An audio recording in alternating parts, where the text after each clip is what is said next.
नीतन्याहू तेरी वजह तो मैं जलील हो रही हा, कोई मुल्क भी मेरा साथ नहीं दे रही है। मेरी वजह तो नहीं जलील हो रही है, तेरे सारे काम ही गंदे ने। तो मैनू क्यों आख्या सी ईरान ते हमला कर? Wait a minute, that's not how it went down। मैं रोटी भी खावा ते ओ भी तेरे आखण ते खाना, और तू उल्टा मैनू ही कह रहे हैं कि मैं तेनू जलील कीता है।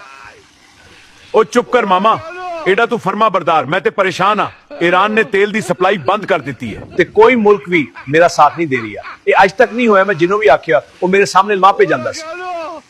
हुण ते ईरान साडे तेल दे बेड़े भी नहीं गुजरन दे रही है। इस जंग नू किस तरह खत्म करिए?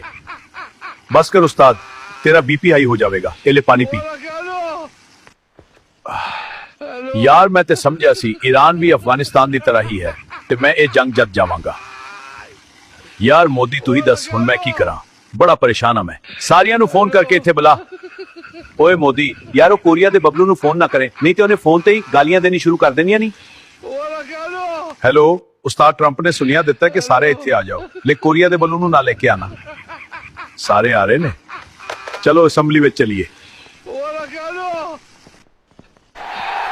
यार वेखे किधरे वो कोरिया दा बबलू ही ना आ जावे। उस्ताद भी ने लगता है गबलू आ गया है।